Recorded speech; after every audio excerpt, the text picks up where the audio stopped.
یا بنی اسرائیل،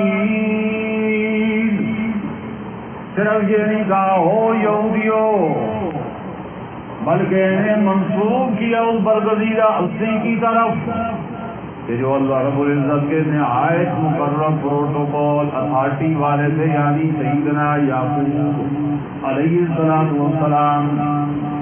اب ان کو خطاب کرنا اپنے دادے کا ذکر کر کے یہ مقتضی ایمان ہے کہ ہے یہودیو اور بے یہودیو، کچھ تو حیا اور شرم کرو، تم کس دادے کی اولاد ہو؟ دادا یعقوب علیہ السلام. ہم نے انہیں اتنا پروٹوکول اور اتنا اعزاز دیا تھا، بلند مقام دیا، انہیں اتنا مرتبہ دیا، تو بے حیاؤ حلالی بنو، حرامی نہ بنو. حلالی وہ ہوتا ہے جو اپنے باپ دادے کی لاج رکھتا ہے، نہ کہ انہیں بدنام کرتا ہے. کہتے ہیں لوگ اور کوئی شرم کر بتا تو کس دادے کا پیپ ہوتا ہے، تو انسان تو سوئے وہ زمین بے جا مری ہوئی غیرت زندہ ہو جاتی.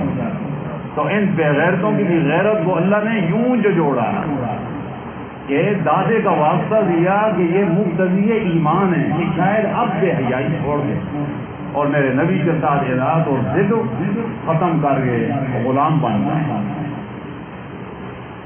یا بنی اسرائیل، خطاب کرائے بنی اسرائیل، اے یعقوب کی اولاد. نمبر 2، اذکروا نعمتی، مقتضی دوم ایمان اور فرائض بنی اسرائیل. اے یعقوب کی اولاد، اگر تم اپنے دادے کی لاج نہیں رکھتے تو پھر ایک ضابطہ اور قاعدہ تو ماننا پڑے گا. الانسان عبد الاحسان، آدمی جس کا کھاتا ہے، جس کا کھائیے اس کا گائیے، جس کا کھائیے اس کا گائیے. یا کہتے ہیں کھاتا ہے تو آنکھوں شرماتی ہے. او بے شرمو، اے ڈھیٹ یہودیو، اگر تمہیں اپنے باپ دادے کا پاس نہیں ہے تو اپنے خدا کا تو پاس کرو کہ میں تم پر نعمتیں برساتا ہوں. اذکروا نعمتی التی انعمت علیکم، یاد دہانی انعام، یاد کرو میری ان نعمتوں کو جو میں نے تم پر کی. چاہے وہ یعنی انعامات کے ذریعے آپ نے منعم کو پہچانو، احسانات کے ذریعے آپ نے محسن کو پہچانو.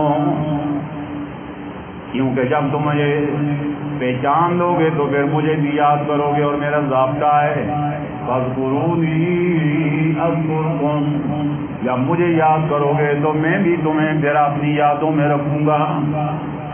انعمت علیکم، اور وہ نعمتیں جو میں نے تم پر برسائیں. نمبر 3، مقتضی ایمان. نمبر 3 کہ چلو اگر اتنے ٹھیک ہو چکے ہو تو چلو تم پھر میرے ساتھ تجارت کا معاملہ کر لو.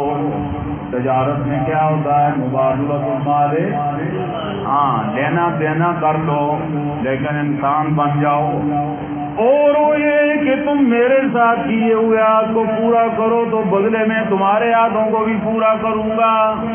اور تم نے عہد کیا ہے تو عہد کے اندر میں نے تم سے لیا تھا کہ میرا نبی آخر الزمان آئے گا تو ایمان لانا، اور میں نے عہد کیا ہے جب تم میرے عہد کو پورا کرو تو میں تمہیں بدلہ دوں گا. اور بدلہ کیا ہے؟ وہ میری طرف سے تمہارے لیے جنت ہوگی.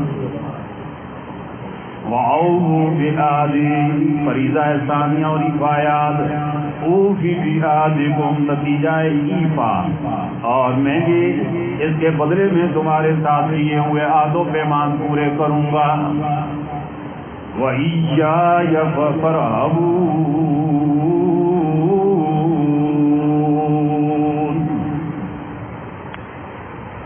اب مقتضائے ایمان کے بعد ایمان لانے میں اگر جو چیز مانے تو اب اس کا ازالہ کیا. وَإِيَّايَ فَارْهَبُونِ، اے اللہ ہمارا جی چاہتا ہے کہ ہم حق کو ظاہر کریں، مان لیں، دوسروں کو بھی بتلائیں، لیکن یا اللہ ہمیں ڈولی پاک ہو جائے جو چسکا لگا ہوا ہے، یہ بکرے اور چھکڑے اور یہ نذرانے یہ چڑھاوے ختم ہو جائیں گے، سارے مرید باغی ہو جائیں گے، آج کے دم سے بوسی کرنے والے ہمیں مارنے والے بن جائیں گے۔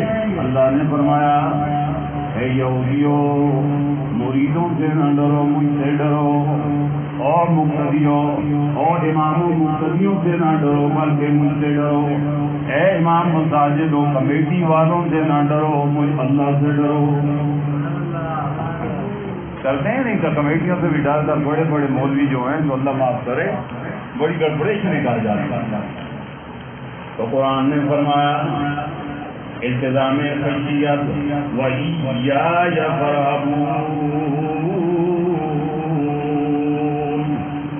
آپ مجھ سے ڈرو، مریدوں سے نہ ڈرو، مقتدیوں سے نہ ڈرو، اور شیخ الحدیث آپ نے شاگردوں سے نہ ڈر، حق بات کے سارے ناراض ہیں، سارا جہاں ناراض ہو پرواہ نہ چاہیے، بس اس نظر سے دیکھ کر تو فیصلہ کیا کیا تو کرنا چاہیے کیا کیا نہ کرنا چاہیے، بس پورے شہر سے سارا جہاں ناراض ہو پرواہ نہ چاہیے۔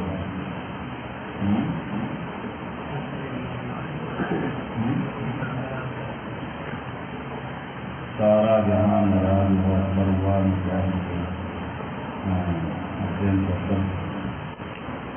اگر تو نہیں میرا تو کوئی شے نہیں میری، جو تو میرا تو سب میرا، فلک میرا زمین میری۔ وآمنوا بما أنزلت مصدقا لما معكم،